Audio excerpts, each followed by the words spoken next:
Bonjour, on va reprendre notre cours.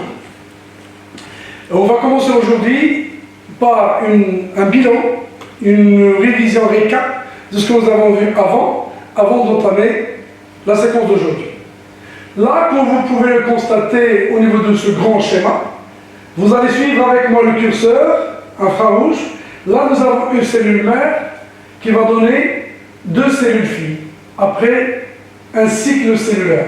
Une cellule mère, elle donne deux cellules filles identiques. Pour que cette reproduction soit conforme, nous avons vu que la molécule d'ADN présente dans la cellule mère, au niveau de son nucléofilament, cette molécule d'ADN est subie une duplication, une réplication, grâce à des enzymes spécifiques qui séparent les deux brins et constituent de nouveaux brins. Un brin ancien, un brin nouveau, et finir avec l'obtention de deux molécules d'ADN qui sont identiques entre elles. Chacune des deux molécules va être adressée à une des cellules filles, c'est pourquoi elles sont identiques. Dans cette partie médiane, on vous montre comment un nucléofilament, pendant la phase G1, va se dupliquer lors de la phase S avec l'apparition de ces structures, dites des œufs de réplication. Là, vous avez le détail de ce qui se passe au niveau de chaque œil de réplication. En G2, notre nucléofilament n'est plus simple et devient un nucléofilament dupliqué avec un centromère. Là, la partie jaune, c'est l'interphase. C'est l'étape la plus longue de la préparation de la cellule à la division. Ensuite, il y a tout ce que nous avons vu comme condensation lors de la prophase et les maximales lors de la métaphase, l'anaphase, la fissuration du centromère et la séparation des chromatides, et en télophase, une décondensation pour l'obtention de deux cellules ayant chacune un nucléofilament comme celui qui était chez la cellule mère. Donc c'est un schéma bilan qui montre une cellule dans deux cellules grâce à un cycle cellulaire. Le cycle cellulaire, c'est une interphase durant laquelle il y a la préparation et une mitose durant laquelle il y a le partage du tout, du matériel génétique en deux parts équitables, égales entre les cellules filles. Et là, c'est le mécanisme de la duplication selon un modèle semi-conservatif. Un ancien brin en noir devant un nouveau brin en vert. Alors, on va entamer la deuxième partie de notre chapitre, à savoir cette information génétique qui est présente au niveau du noyau. C'est elle qui est responsable des caractères. Rappelez-vous, on a parlé de la forme du chapeau. On a vu la couleur des pois chez les semis. On a vu un certain nombre de caractères. Et donc, on va essayer aujourd'hui de revenir sur ces notions-là pour les clarifier et les mettre au point. Alors, on va attaquer la notion de caractère héréditaire. C'est quoi un gène? C'est quoi un allèle? Commençons d'abord par les caractères. Là, sur cette photo-là, qu'est-ce qu'on voit? Un certain nombre d'individus, garçons et filles. Est-ce qu'ils présentent les mêmes caractères? Bien sûr que non. Si on prend comme exemple la couleur des cheveux, elle n'est pas la même. Et donc le caractère, c'est la couleur des cheveux. Ce caractère, il se présente sous plusieurs formes. Les formes que prend ce caractère, c'est le phénotype. La couleur de la peau. Aussi, ils n'ont pas la même couleur de la peau. Donc le caractère, c'est la couleur de la peau. Le phénotype, ce sont les différentes formes que peut prendre cette couleur de la peau. Donc un caractère, c'est une propriété qualitative ou quantitative qui distingue un individu des autres individus. Un caractère, il se présente sous plusieurs formes. Chaque forme, on l'appelle comment? Phénotype. La même chose, nous avons ici le monde végétal. Chez la plante, la belle de nuit, nous avons des fleurs de couleurs différentes. Et donc, quel est le caractère étudié dans ce cas? C'est la couleur des fleurs, des pétales. Est-ce que cette couleur se présente sous une seule forme? Non, plusieurs formes. Qu'appelle-t-on chacune des formes? On appelle ça phénotype. Donc le phénotype, c'est l'une des formes possibles que peut prendre un caractère. De la même façon, nous avons cette mouche ici. Là aussi, la couleur des yeux, la forme des ailes, la couleur du corps. C'est la mouche du vinaigre, la drosophile. Donc c'est des individus de la même espèce, mais qui présentent pour le même caractère des formes différentes. Donc les formes différentes du même caractère, c'est phénotype. Là, c'est un exemple de bactérie. C'est des disques qui contiennent un antibiotique. Là, on a mis le disque, mais le tapis bactérien n'est pas affecté. Donc ces bactéries présentes à ce niveau-là, elles ont résisté à l'antibiotique. Là, on a mis le disque, mais on voit un anneau, une oriole noirâtre, ici. Donc les bactéries qui vivaient dans cet endroit, elles ont dégénéré. Elles sont dégénérées, disparition, la mort de ces bactéries sur l'effet de l'antibiotique. Donc c'est des bactéries qui sont sensibles.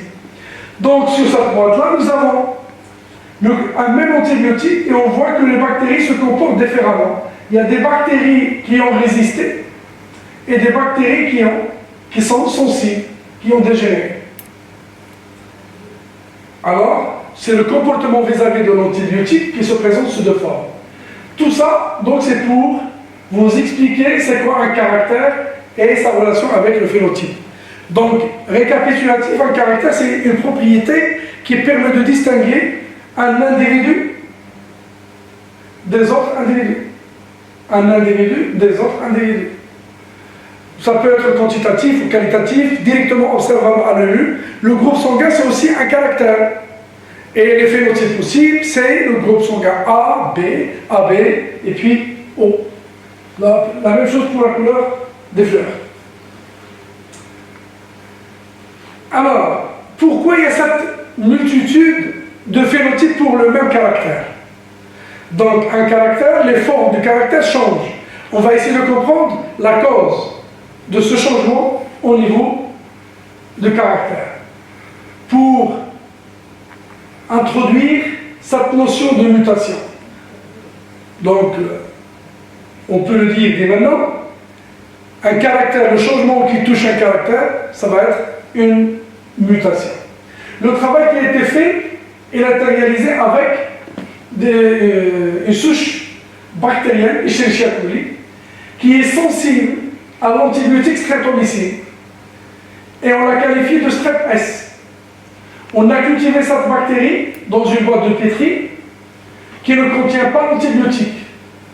Après un certain moment, on voit le développement de colonies. C'est un milieu de culture convenable, il n'y a pas d'antibiotique, les bactéries ensemencées, étalées, elles ont profité des conditions de milieu pour se proliférer, former des colonies. Vous voyez le nombre de colonies. Ensuite, grâce à ce voleur, on va répliquer ces colonies sur d'autres boîtes. On va prendre un échantillon de chaque colonie et on va le répliquer dans la boîte 2, où il n'y a pas de streptomycine, il n'y a pas d'antibiotique, mais la boîte 3, il y a de la streptomycine. Alors, après le transfert, voilà, on obtient exactement le même résultat que la boîte 1. On a fait des échantillons de chaque colonie grâce à ce voleur, et là, nous avons exactement la même boîte. Le milieu ne contient pas l'antibiotique, la streptomycine. La boîte 3, c'est une boîte convenable, sauf que cette fois-ci, on a ajouté l'antibiotique streptomycine. On a fait la même chose. Est-ce qu'on a obtenu le même résultat que la boîte 1? La réponse est bien évidemment non. Quelques colonies seulement on peut pousser en présence de la streptomycine. Notre souche, elle est sensible. C'est pourquoi il y a la disparition de toutes les autres colonies. Ces colonies, pourquoi elles n'ont pas disparu? Elles n'ont pas disparu pour la simple raison qu'elles sont résistantes à l'antibiotique. Et donc là, on a sélectionné une souche qu'on va appeler strep R. Elle est résistante à l'antibiotique, c'est-à-dire elle peut pousser, se développer, même en présence de la streptomycine, parce que elles ont développé cette résistance. Alors, que s'est-il passé à notre souche strep S? Notre souche strep, initialement sensible, il y a eu un changement, une modification spontanée, brutale, inattendue, au niveau de son comportement vis-à-vis de cet antibiotique. Ce changement brutal a été transmis à toute la colonie. Donc il a touché l'ADN. Parce que le changement qui était dans la bactérie que nous avons ensemencée ici a donné toute une colonie. Donc il a été transmis à toutes les bactéries qui sont issues, qui constituent ce clone. Alors, ce changement brutal, inattendu, transmissible de génération de cellules à la génération suivante, ça s'appelle une mutation. Donc, une mutation, c'est le changement qui touche un caractère pour le faire changer d'un phénotype à un autre. Cette modification, elle touche l'ADN. La preuve, c'est que ce que nous avons ensemencé ici, c'est quelques bactéries seulement. Alors, pour celles qui ont poussé et formé des colonies, nous avons des milliers de bactéries. C'est-à-dire le changement, il a été transmis aux générations suivantes. Donc c'est un changement qui est héréditaire. Il a été transmis aux générations suivantes. Et pour que ça soit transmis aux générations suivantes, il faut impérativement que ça touche l'ADN.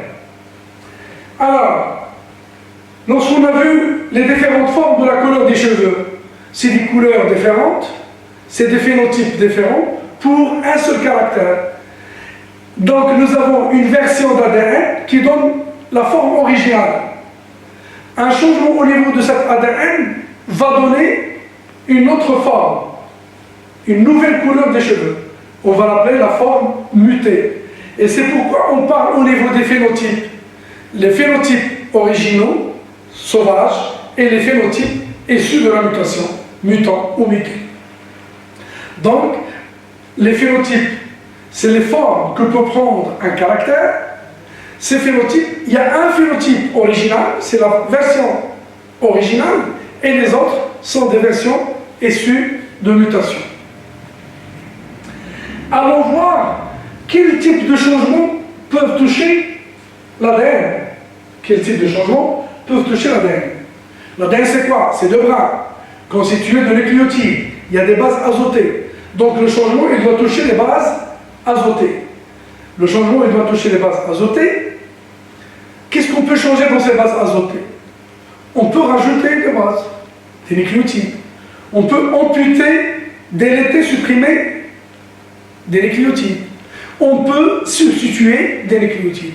Et donc le changement que constitue la mutation, c'est soit une addition, on va ajouter des nucléotides à la molécule d'ADN, on va déléter, supprimer des nucléotides, ou encore substituer des nucléotides par d'autres. C'est ce qu'on va voir à ce niveau-là. Les types de mutations ponctuelles, parce qu'il y a des mutations chromosomiques, là, ce n'est pas l'occasion d'attaquer ce genre de mutation, c'est des chromosomes en plus ou en moins. Là, nous avons une séquence normale d'ADN. Là, c'est quel type de mutation? On peut écrire ici. Qu'est-ce qu'on a fait ici? Il y avait ATTGC, la ATC. Donc, il y a une substitution de TA par CG. Et là, AT, TA, GC, CG. Donc TA, c'est la délétion. Là, il y avait une substitution. Là, c'est une délétion. Au lieu de 5, nous avons seulement 4. Et là, AT, TA, AT. Là, c'est T a été substitué par A. Ou encore, c'est une addition carrément, parce que TA, elles sont toujours là, en rouge, donc c'est une paire de nucléotides qui est insérée à ce niveau-là. Donc, insertion de A. Donc, lorsque je parle d'un brin, donc insertion de A, et automatiquement, sur l'autre brin, insertion de T.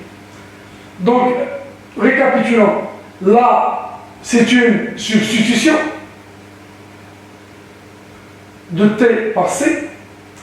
Là, c'est une délétion de T.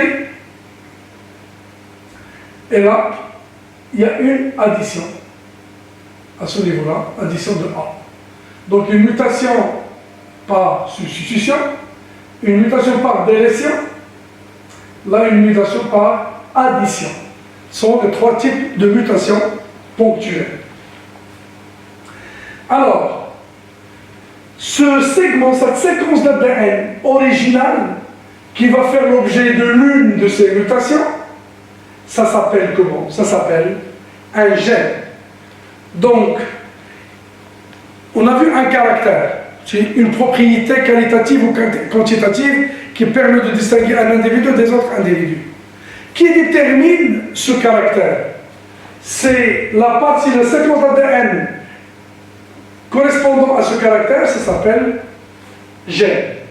On va voir un exemple ici. Nous avons une bactérie, la bactérie qui était sensible, la strep S, qu'on vient de voir tout à l'heure. Voilà son chromosome. Là, c'est la partie de son ADN qui est responsable de la sensibilité. C'est le gène du comportement de la bactérie vis-à-vis de l'antibiotique. Cette bactérie, elle est résistante. C'est le même segment. C'est le même segment. Cette séquence d'ADN responsable du comportement de la bactérie vis-à-vis de l'antibiotique, ça s'appelle comment? Gène. Définition simple d'un gène, c'est un fragment d'ADN qui gouverne un caractère. Le caractère dans ce cas, c'est le comportement vis-à-vis de la streptomycine. Quels sont les comportements possibles? Soit une sensibilité, soit une résistance. Très bien. Alors, là, c'est le segment d'ADN, c'est le gène, mais sous sa version qui est dans la sensibilité. Là, c'est le gène, mais sous sa version qui donne la résistance. Alors, si le segment d'ADN responsable d'un caractère s'appelle gène, les versions que peut prendre ce gène, ça s'appelle allèle. Et c'est pourquoi nous avons utilisé ici deux couleurs différentes. Pour dire que là, c'est un gène responsable, c'est l'allèle responsable de la sensibilité, là c'est l'allèle responsable de la résistance. Bref, retenez, un gène, il peut avoir au moins deux allèles. Et c'est quoi un allèle? C'est l'une des versions que peut prendre un gène. C'est l'une des versions que peut prendre un gène. On va mettre l'accent sur ces petites définitions. Nous avons vu caractère. Un caractère, c'est la propriété qui distingue un individu des autres. Qui détermine un caractère? Par exemple, la couleur des cheveux ou bien la couleur des pétales. Il y a une séquence d'ADN qui détermine ça. Qu'appelle-t-on cette séquence d'ADN qui détermine un caractère? On l'appelle comment? On l'appelle gène. Donc un gène détermine un caractère. Très bien. Mais nous avons vu que la couleur des pétales chez la plante, la belle de nuit, ça prend des couleurs différentes. Et donc, puisque le caractère peut prendre des formes différentes, même le gène se présente sous des formes différentes. Qu'appelle-t-on les formes que peut prendre un gène? Les formes que peut prendre un gène, ça s'appelle comment? Ça s'appelle allèle. Récapitulons. Caractère se présente sous forme de phénotype. Le gène se présente sous forme d'allèle. Donc pour un caractère, il y a un gène. Et pour chaque phénotype, il y a allèle. Donc faites cette correspondance entre gène et caractère et entre phénotype et allèle. Donc les allèles sont les allèles, et plutôt les phénotypes sont les formes que peut prendre le caractère, les allèles sont les versions que peut prendre un gène. Est-ce que vous avez bien saisi ces notions de gène, caractère et allèle? Un gène, il détermine un caractère il se présente sous forme d'allèle, et puis chaque allèle va déterminer un phénotype bien déterminé. De cette façon, cette séquence prend fin, et j'espère que vous avez bien compris ces notions indispensables à la suite du cours.